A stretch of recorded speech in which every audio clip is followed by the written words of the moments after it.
पुढे जो आपण घटक अभ्यासणार आहोत तो असणार आहे इम्पॉर्टंट कन्सेप्ट्स इन रिसर्च. संशोधनामध्ये असणाऱ्या काही महत्वपूर्ण संकल्पना. तर या संकल्पना समजून घेत असताना आपल्याला त्याच्यामध्ये पहिली संकल्पना समजून घ्यायची आहे research title. What is mean by research title किंवा संशोधन शीर्षक म्हणजे काय? तर संशोधन शीर्षक म्हणजे तुमच्या संशोधनाचं असणारं शीर्षक होय. मग संशोधनाचं शीर्षक तयार करत असताना तुम्हाला त्याच्यामध्ये कोणकोणत्या गोष्टी समाविष्ट करणं आवश्यक आहे हे आपल्याला पाहणं इथे अनिवार्य ठरतं. तर तुम्ही तुमच्या संशोधनाचं शीर्षक किंवा संशोधनाचं टायटल, रिसर्च टायटल ठरवत असताना तुम्हाला कोणकोणत्या बाबी त्याच्यामध्ये इन्क्लूड करणं किंवा अंतर्भूत करणं आवश्यक आहे. तर त्याच्यामध्ये पहिली बाब आहे की तुमचा असणारा रिसर्च एरिया, तुमचं असणारं संशोधन क्षेत्र, त्याच्यानंतर तुमच्या संशोधनाची असणारी एक क्षेत्र झालं, त्याच्यानंतर तुमच्या संशोधनाचा असणारा कालखंड, त्याच्यानंतर तुमच्या संशोधनाचा असणारा आशय म्हणू किंवा त्याला आपण विषय म्हणू, त्याच्यानंतर म्हणजे या ज्या तीन गोष्टी आहेत म्हणजे तुमच्या संशोधनाचं असणारं कार्यक्षेत्र, तुमच्या संशोधनाचा असणारा आशय आणि तुमच्या संशोधनाचा असणारा कालखंड, या बाबी तुमच्या संशोधन शीर्षकामध्ये किंवा रिसर्च टायटलमध्ये येणं आवश्यक आहे. हे आपल्याला इथून म्हणजे लक्षात ठेवण्यासारखी अत्यंत महत्त्वाची बाब ही आहे. त्याच्यानंतर पुढची जी संकल्पना आहे ती म्हणजे नीड ऑफ रिसर्च, संशोधनाची गरज.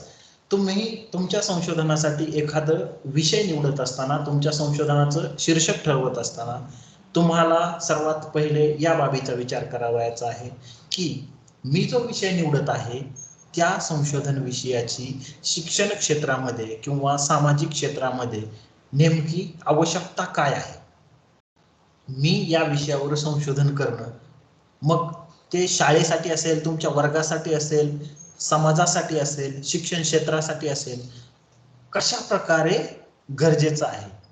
म्हणजे माझा संशोधन विषय किंवा मी या विषयामध्ये संशोधन केल्याने भविष्यामध्ये कोणत्या समस्या सोडवल्या जाऊ शकतात किंवा माझं संशोधन कशा प्रकारे गरजेचं आहे हे तुम्हाला याच्यामध्ये मेन्शन करावयाचं आहे किंवा तुमच्या संशोधनाची असलेली गरज ही तुम्हाला या संशोधनामध्ये नमूद करणं अत्यंत आवश्यक आहे.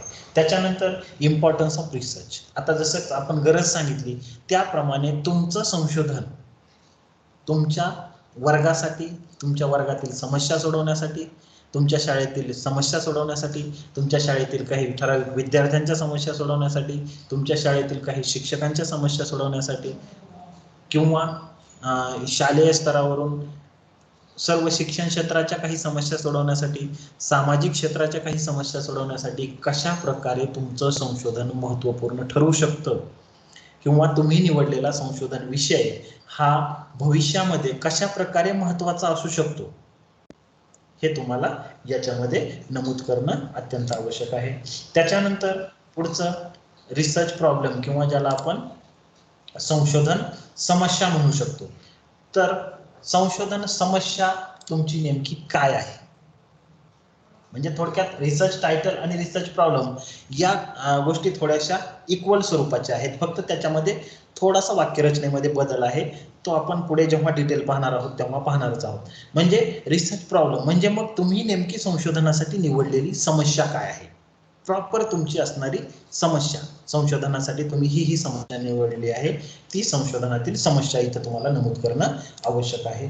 त्याच्यानंतर पुढची जी महत्त्वपूर्ण बाब आहे ती म्हणजे ऑपरेशनल डेफिनेशन्स ऑफ टर्म्स, म्हणजे पारिभाषिक शब्दांच्या कार्यात्मक व्याख्या.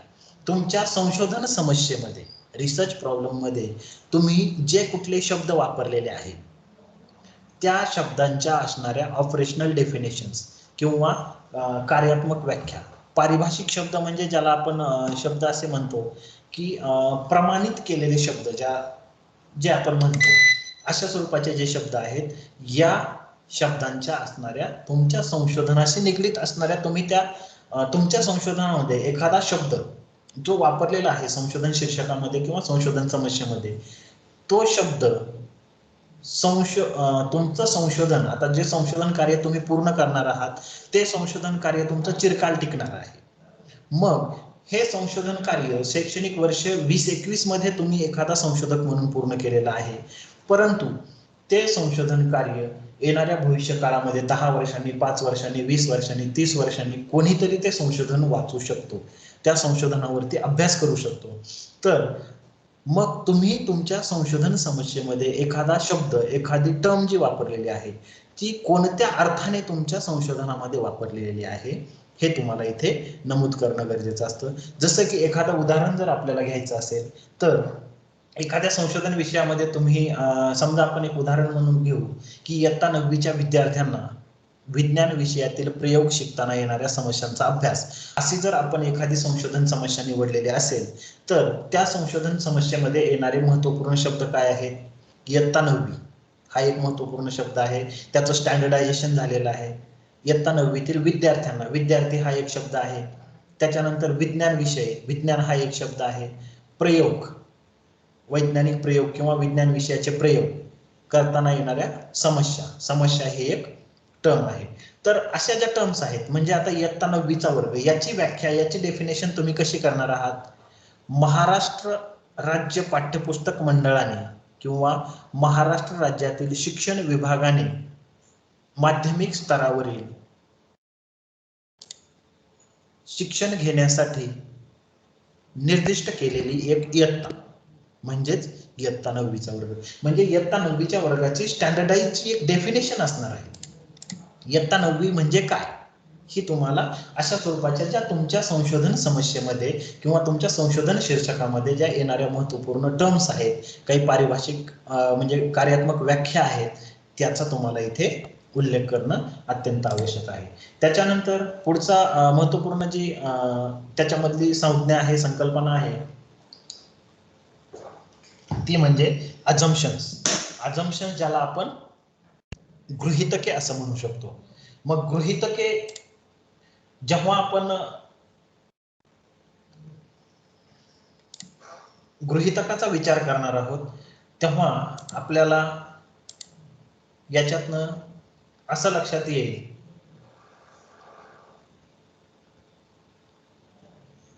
हा क्षीरसागर बोला.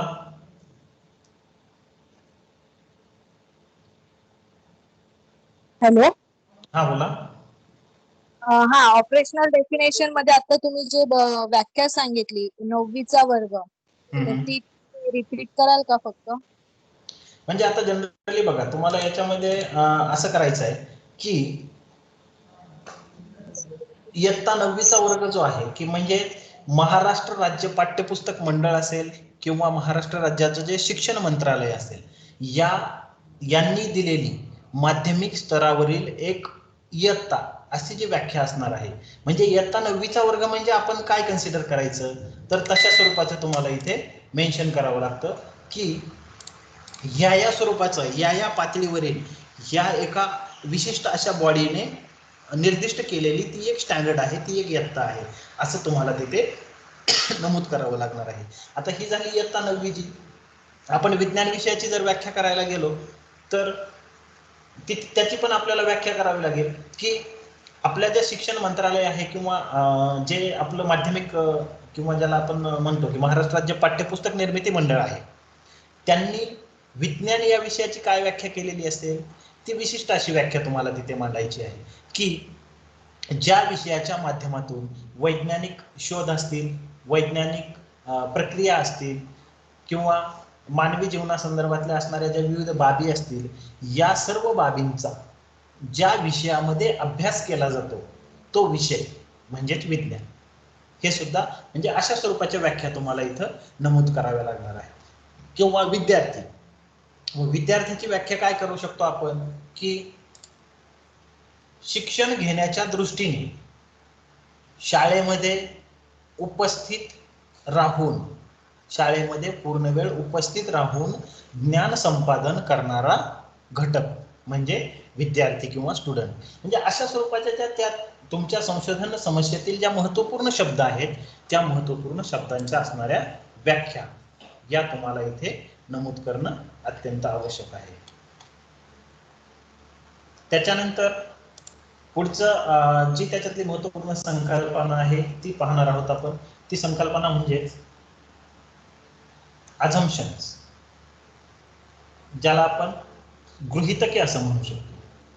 तर गृहीतक म्हणजे काय, what is mean by assumption, त्याचा अभ्यास करत असताना आपण असं म्हणू शकतो की एखादी संशोधन समस्या तुम्ही निवडल्याच्या नंतर त्या संशोधन समस्येच्या संदर्भामध्ये, आता संशोधन समस्या आपण एखादी का निवडतो, कारण आपल्याला त्या बाबीमध्ये कोणत्या तरी समस्या आहेत असं आपण गृहीत धरलेलं असतं आणि त्या समस्या सोडवण्यासाठी आपण जो केलेला किंवा आपण जो प्रयत्न करणार आहोत त्या संदर्भातील असणारं एक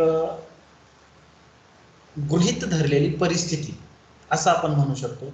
मग या गृहीत धरलेल्या परिस्थितीला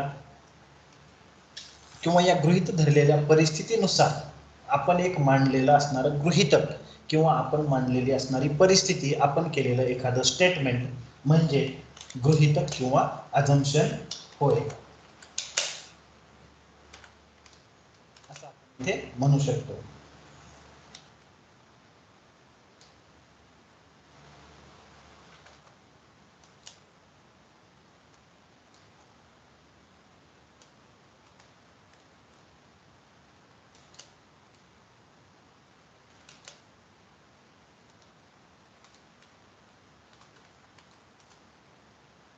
त्याच्यानंतर या गृहीतकामध्ये आपल्याला काय मांडायचं आहे किंवा आपलं गृहीतक जे आहे याचा फॉर्म काय असणार आहे, याचं स्वरूप काय असणार आहे की एक गृहीत धरलेली असणारी परिस्थिती किंवा मी या बाबतीवर या समस्येवर रिसर्च करणार आहे परंतु मला असं वाटतं, म्हणजे ही एक अशी तिथे फॅक्ट आहे असं आपण इथे अझम्पशन मध्ये सांगू शकतो किंवा ती गृहीत धरलेली परिस्थिती, गृहीतक, ज्याला आपण अझम्पशन म्हणू शकतो. त्याच्यानंतर ऑब्जेक्टिव्ह किंवा संशोधनाची असणारी उद्दिष्टे. मग संशोधनाची उद्दिष्टे, जेव्हा आपण एखादी समस्या निवडणार आहोत संशोधनासाठी तेव्हा आपल्याला आपल्या डोळ्यासमोर काहीतरी एक टार्गेट असणार आहे की ही समस्या तुम्हाला का भेडसावते, कारण कुठेतरी तुम्हाला एखादी कृती पूर्ण करत असताना, एखादी ऍक्टिव्हिटी करत असताना तुम्हाला त्याच्यामध्ये काहीतरी समस्या आलेल्या आहेत. मग ही समस्या सोडवण्यासाठी किंवा ही समस्या, या समस्येवर संशोधन करत असताना तुमचे एम्स काय आहे, तुम्हाला कोणतं टार्गेट पूर्ण करायचं आहे, या सर्व बाबी या तुम्हाला या तुमच्या उद्दिष्टांमध्ये, ऑब्जेक्टिव्ह मध्ये मांडावायच्या आहेत. हे तुम्ही याच्यामध्ये मेन्शन करणार आहात. त्याच्यानंतर हायपोथेसिस, परिकल्पना, म्हणजे या संशोधनाच्या किंवा या संशोधन समस्येच्या संदर्भामध्ये अशी अशी परिस्थिती असू शकते. तुम्ही फक्त अंदाज व्यक्त करताय. संशोधन करत असताना संशोधन कार्य पूर्ण करण्यापूर्वी किंवा संशोधन कार्य सुरू करत असताना, संशोधन कार्याचा आराखडा निश्चित करत असताना तुम्हाला या बाबी तिथे मांडणं आवश्यक असतं की या संशोधन समस्येच्या बाबतीमध्ये किंवा या संशोधन समस्येच्या संदर्भामध्ये अशी अशी परिस्थिती, असा अंदाज असू शकतो किंवा अशी कंडिशन तिथे असू शकते, हा तुमचा असणारा अंदाज आहे. म्हणजे तुमची ती असणारी परिकल्पना आहे किंवा हायपोथेसिस आहे की तुम्ही फक्त ते एक अंदाज व्यक्त करणार आहात, हे तुम्हाला याच्यामध्ये मांडणं आवश्यक असतं. त्याच्यानंतर पुढची जी महत्वपूर्ण संकल्पना आहे ती म्हणजे स्कोप ऑफ रिसर्च, तुमच्या संशोधनाची असणारी व्याप्ती. कारण कोणतंही संशोधन कार्य जर आपल्याला करावयाचं असेल तर त्या संशोधन कार्याची असणारी व्याप्ती आणि त्या संशोधन कार्याच्या मर्यादा या दोन्ही बाबी आपल्याला अगोदरच ठरवणं अत्यंत गरजेचं असतं. कारण कोणतंही संशोधन कार्य पूर्ण करत असताना त्या संशोधन कार्याच्या पूर्ततेसाठी आपल्याला एक विशिष्ट असा वेळ, विशिष्ट असा कालखंड दिलेला असतो. त्या दिलेल्या कालावधीतच, त्या दिलेल्या कालखंडातच आपल्याला आपलं संशोधन कार्य पूर्ण करावयाचं असतं. त्याच्यामुळे आपल्याला आपल्या संशोधनाची व्याप्ती आणि आपल्या संशोधनाच्या मर्यादा या अगोदरच निश्चित कराव्या लागतात. म्हणजे आता थोडक्यामध्ये बघा, आपल्याला काय सांगितलंय की इंटर्नशिपच्या 4 महिन्याच्या किंवा 16 आठवड्याच्या कालखंडामध्ये तुम्हाला हे संशोधन कार्य पूर्ण करावयाचं आहे. मग हे संशोधन कार्य जर तुम्हाला 16 आठवड्यांमध्ये पूर्ण करावयाचं असेल तर ते संशोधन कार्य त्या ठराविक कालावधीमध्ये पूर्ण होण्यासाठी मग तुम्हाला त्या संशोधनासाठी तो तुम्ही निवडणारा तुमची संशोधनाची जनसंख्या असेल किंवा पॉप्युलेशन असेल, तुमच्या संशोधनाचा असणारा सॅम्पल असेल किंवा त्याचं न्यादर्श असेल, या सर्व ज्या गोष्टी आहेत किंवा तुमच्या संशोधनाचं असणारं क्षेत्र असेल, हे तुम्हाला त्या त्या कालखंडानुसार किंवा तुम्हाला उपलब्ध असणाऱ्या सोयी सुविधांनुसारच निश्चित करावं लागतं. तर जेव्हा तुम्ही तुमच्या संशोधनाची मर्यादा आणि संशोधनाची व्याप्ती हे निश्चित करता, तेव्हा तुम्हाला या सर्व बाबींचा विचार करणं अत्यंत आवश्यक आहे की तुमच्याकडे उपलब्ध असणारा वेळ, तुमच्या एखाद्या कोर्ससाठी आवश्यक असणारा संशोधनाची आवश्यक असणारी पातळी, तुमच्या संशोधनासाठी भविष्यामध्ये किती खर्च होऊ शकतो याचा तुम्हाला अगोदरच विचार करणं आवश्यक आहे. त्याच्यानंतर ते संशोधन कार्य पूर्ण करताना तुम्हाला किती मनुष्यबळ लागू शकतं, तुम्ही एकटे किंवा तुम्हाला एखादा सोबत एखादा संशोधक घेऊन किंवा एखादा संशोधनासाठी मदतनीस घेऊन ते कार्य किती कालखंडामध्ये किती खर्चामध्ये पूर्ण करू शकता, या सर्व बाबींचा सुद्धा तुम्हाला अभ्यास करणं अत्यंत आवश्यक असतं. त्याच्यानंतर पुढची जी महत्त्वपूर्ण संकल्पना आहे ती म्हणजे रिसर्च मेथॉडॉलॉजी. तुम्ही संशोधनाचं कार्य सुरू करण्यापूर्वी तुम्ही जी संशोधन समस्या निवडलेली आहे ती संशोधन समस्या निवडल्यानंतर कोणती संशोधनाची पद्धती वापरून, म्हणजे मग हिस्टॉरिकल मेथड असेल, डिस्क्रिप्टिव्ह मेथड असेल किंवा सर्वे मेथड ज्याला आपण म्हणतो, किंवा एक्सपेरिमेंटल मेथड असेल म्हणजेच ऐतिहासिक पद्धती असेल किंवा संशोधनाची सर्वेक्षणात्मक पद्धती असेल किंवा संशोधनाची प्रायोगिक पद्धती असेल, या तिन्ही पद्धतींपैकी कोणती पद्धती तुमच्या संशोधन विषयाला पूरक आहे, तुमच्या विषयातील संशोधन किंवा तुम्ही जी निवडलेली संशोधन समस्या आहे त्या संदर्भामध्ये संशोधन करण्यासाठी कोणती पद्धती उपयुक्त आहे, कोणत्या पद्धतीच्या माध्यमातून तुमचं संशोधन हे उत्तम होऊ शकतं, या सर्व बाबींचा विचार करून तुम्हाला संशोधन पद्धती निवडावी लागते. हे सुद्धा याच्यामधील एक महत्त्वपूर्ण अशी संकल्पना आहे. त्याच्यानंतर तुमच्या संशोधनाची असणारी पॉप्युलेशन किंवा ज्याला आपण रिसर्च पॉप्युलेशन किंवा संशोधन जनसंख्या, संशोधनाची जनसंख्या असं म्हणू शकतो. म्हणजे तुमच्या संशोधनामध्ये तुम्ही किती डेटा किंवा तुम्हाला किती लोकांचा समावेश करून घ्यावायचा आहे, ही सुद्धा एक महत्त्वपूर्ण बाब आहे जेणेकरून आपलं संशोधन दिलेल्या कालावधीमध्ये व्यवस्थितरित्या पार पडू शकतं. त्याच्यानंतर पुढची त्यातली महत्त्वपूर्ण संकल्पना आहे रिसर्च सॅम्पल. तुम्ही निवडलेल्या जनसंख्येपैकी तुम्ही प्रत्यक्ष माहिती संकलनासाठी किंवा डेटा कलेक्शनसाठी किती स्वरूपामध्ये किंवा कोणत्या स्वरूपामध्ये तुम्ही त्याच्यापैकी सॅम्पलिंग निवडणार आहात, न्यादर्श निवडणार आहात, हे सुद्धा तुम्हाला इथे नमूद करणं अत्यंत आवश्यक असतं, ज्याच्या माध्यमातून आपलं संशोधन कार्य हे उत्तमरित्या पार पडू शकतो. त्याच्यानंतर